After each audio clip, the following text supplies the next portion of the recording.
Hello, everyone. Thanks for tuning in to another piece of advice. My name is Lockie Guazzoli, and I'm glad you're here to learn and grow with me. Now, today's episode I've been patiently waiting to make for a long time. I'm really excited to be sharing this with you. And yeah, let's get into it. It's one where I'm going to take you through a journey of a physical injury. But as I started to dive into it, it was more of like a mental, or not a mental injury, but a deficit that I didn't even realize, and something that I went on a big journey to figure out. I'm going to take you through the journey of my hamstring injury, and I really struggled with this for a long time, and I almost gave up any hope of ever curing it. The injury itself presented as an anomaly, and it was something I used multiple physios, and they couldn't even correctly diagnose it. And an acupuncturist tried his hand at it. That helped, but not really. And finally, I came to a chiropractor, and he was able to help me really break down everything and understand what was underlying this issue. And he helped me heal it myself. And in his words, I did heal it myself. He was just more of a guide to help me with that. But of course, all credit to him. So in terms of the origin of the injury, it's a bit muddy, but it essentially happened due to general overuse. The season had just finished in 2022 for AFL. Primarily, that's the sport I play, if you don't know me. And I gave my body around a week of rest, and then I was getting straight into it because I really wanted to have a big 2023 season.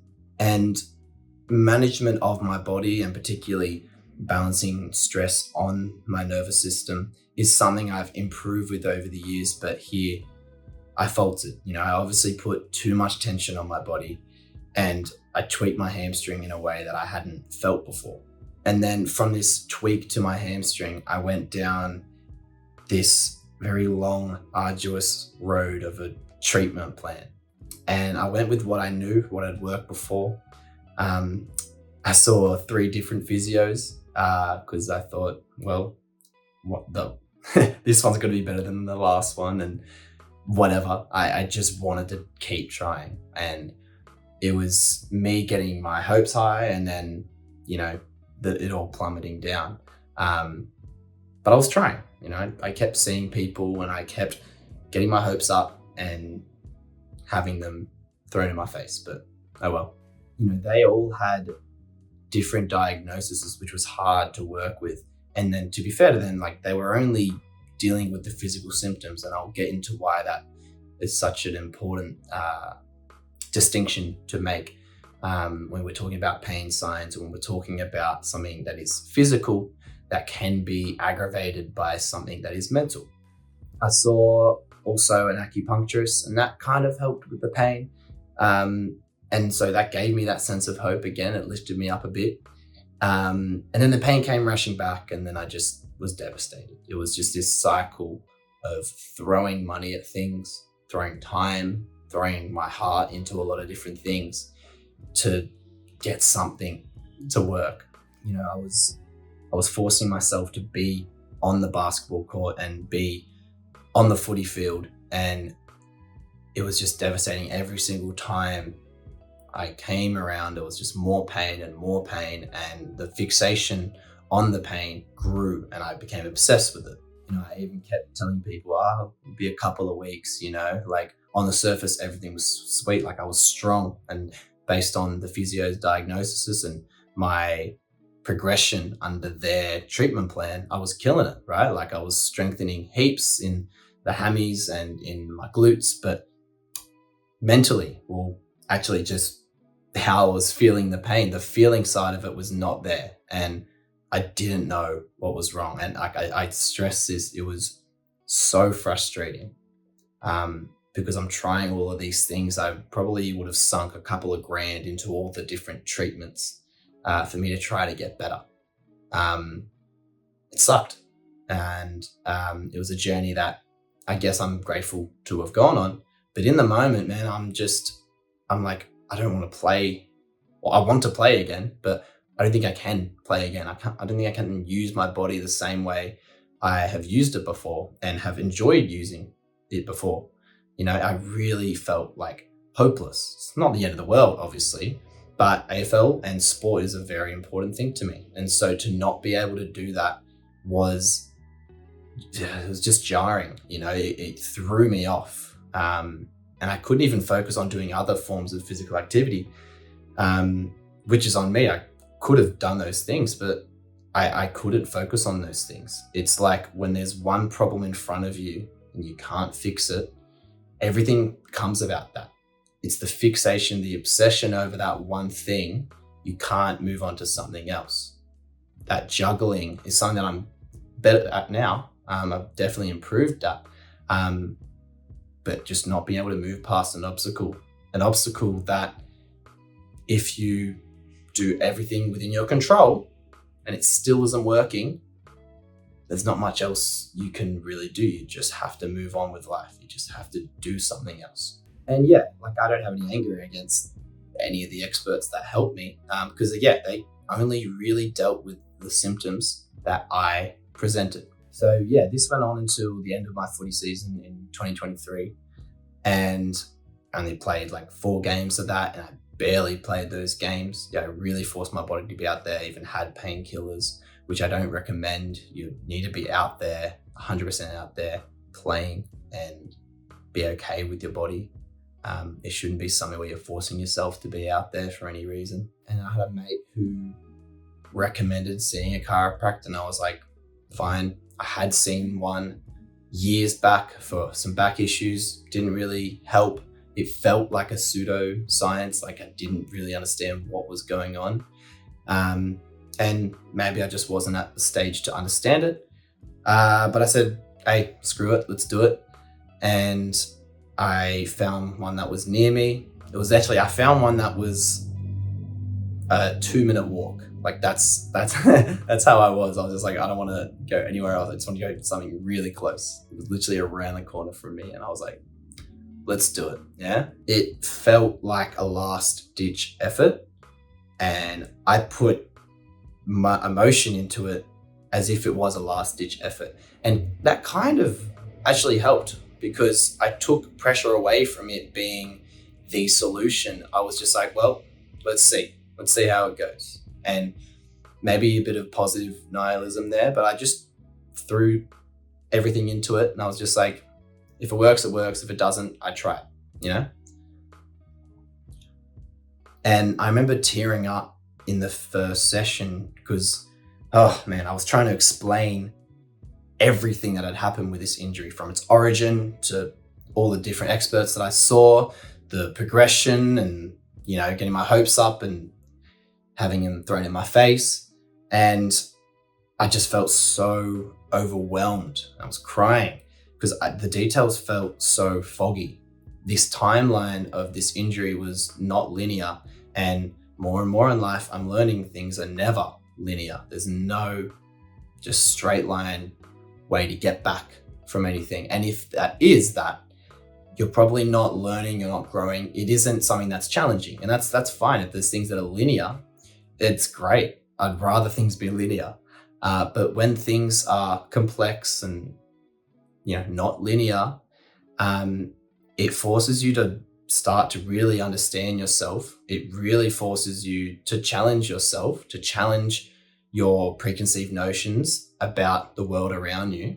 And that's what this did. It really helped me see past what injuries are and what feelings are, what pain is, what pain science is, and the role that the mind plays in the management of the sensations in the body.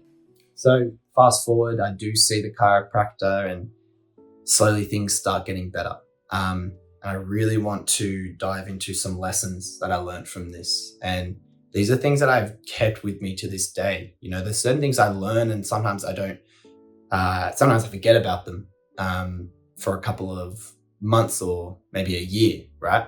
But these learnings I've kept with me since, because they have been so, I guess, life-changing, or at least they have calmed the nerves of my, I guess, the habits that I used to kind of run through when it came to pain, when it came to problems. My habits that I developed when it came to problems were pretty shoddy. They were based on a linear timeline of a problem and a solution, and they were just unevolved. They were outdated. So first big lesson I really want to hit home is if you look for pain, you will find it. And there's a bit of law of attraction in there. But whenever I would do a check through my body, like a little psychological quick check through my body to track my progress, I would feel a pulse of pain. And it was exactly where I was looking for the pain. So obviously I would find the pain there. And as I looked into the psychology of pain, the mental fixation of pain creates sort of an abusive relationship with the pain. There's a lot of pain in this episode, but there's some pleasure at the end. But yeah, there's this inextricable hold between you and the pain whenever it presents itself. It is like a bit of an abusive relationship. You know, you keep going back for more, it keeps hurting you more, but you keep going back for more. And this is likely because you're looking for something that isn't there, and yet those brief moments of ease give you hope. And also, like, I guess, an abusive relationship, the history of what you enjoyed with that thing, the relationship you developed with that, and that thing being, you know, my hamstrings and playing AFL and just playing sport in general, the history of that makes it really hard to accept the current state. But that's just it. It's the current state. It's pain. And no matter what, or no matter how excruciating or frustrating or confusing, it is temporary. It's a signal that something isn't right. You know, but if you're looking for pain in an effort to prevent it or beat it to the punch, it's just an uphill battle. And it's this paradox that if you look for this bad thing, you're always going to be seeing it. You're always going to be seeing it. And yeah, it goes hand in hand with the law of attraction. And really, the mantra of this episode is a bit of a remix of that law. Another key lesson is understanding a bit about neural pathways. And something I learned with my own research and my chiropractor's advice is that when we first experience pain somewhere in our body, a neural pathway is established. And then the pain receptors, well, I guess this is more of a connection between the brain and that part of the body that has endured pain. But yeah, the pain receptors communicate through nerves to your brain. And now this pathway has been established, you often will have this immediate reference for pain based on this part of the body. And it's an around the clock type of awareness. The overarching solution I found for this was mindfulness, and it was a more deeper dive into mindfulness than I had before. Physical therapy was really important, but understanding mindfulness at a deeper level was really, really important. And I remember listening to a podcast where Richmond AFL club, their mindfulness coach talked about what mindfulness is, and it helped me kind of refine my understanding and my belief on what it is that it's the ability to focus on and accept the present moment in a clear, non-judgmental lens. And so, yeah, of course, I had been on a mindfulness journey previously, but this helped deepen my knowledge and my practice of what mindfulness is and how I can start knowing myself and how I can start breaking down barriers and belief systems that may be harmful to me. And so with this, I committed to more breathing and humming, and often at the top of the breath before I hum, I would say these mantras, and I would repeat these mantras all throughout the day. Well, not all throughout the day, because I learned that the obsession part was wrong, but particularly when there was pain that I started noticing, I shot back with saying, I am healed, or I am safe, I am okay.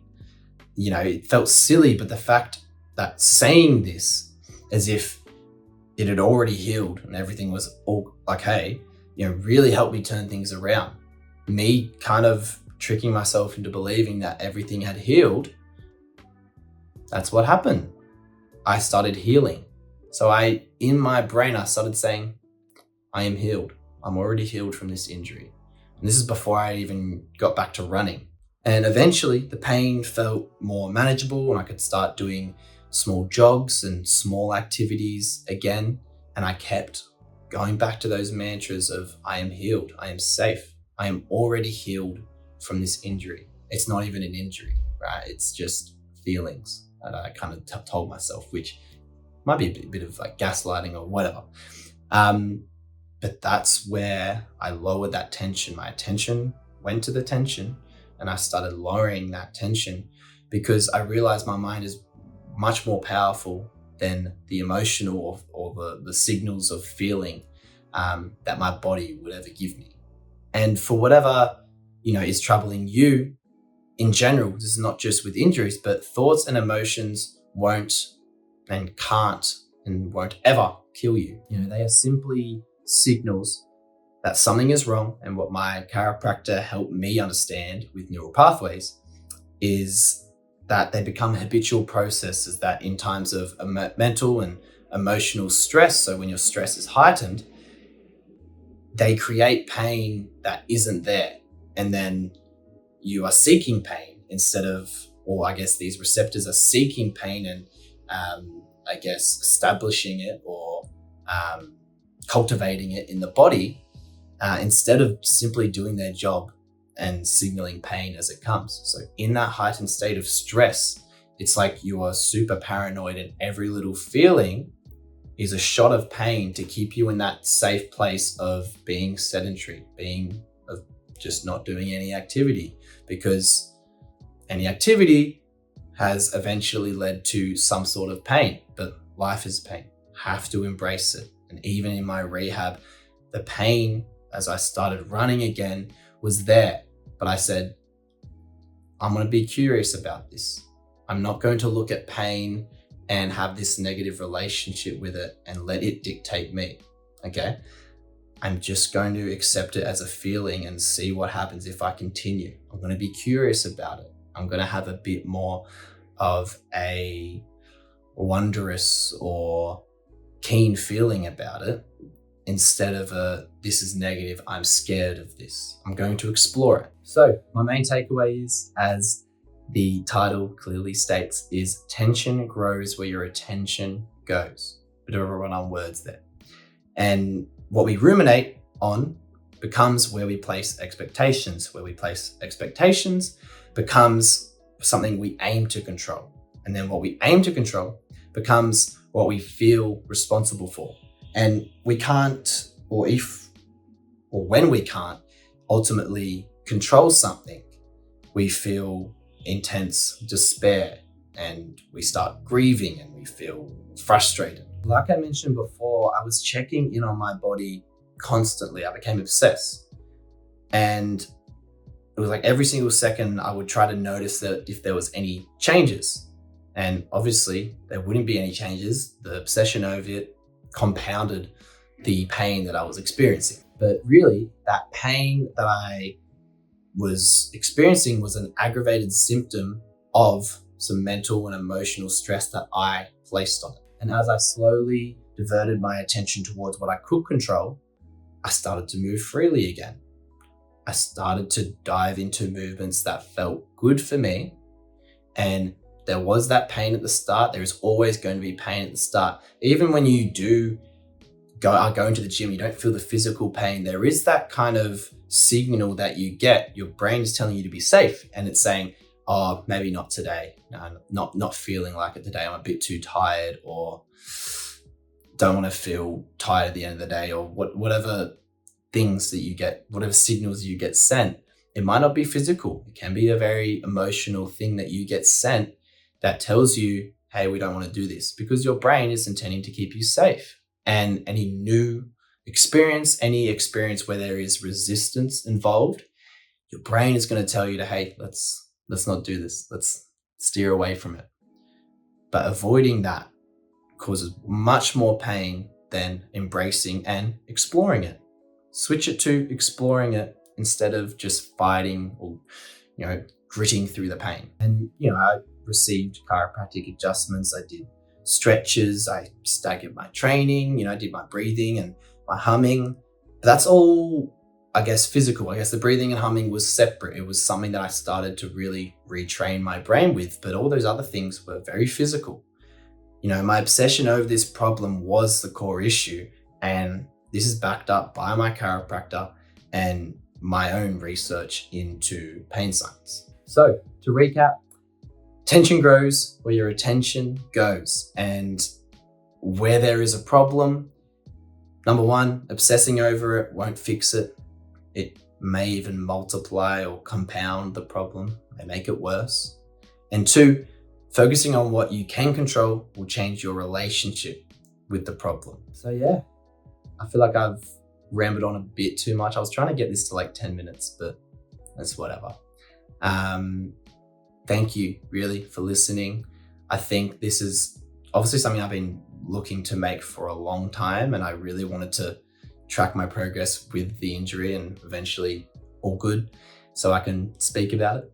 But thank you for listening, and I hope this can help you as much as speaking it out has helped me, and getting through this whole journey has been for me.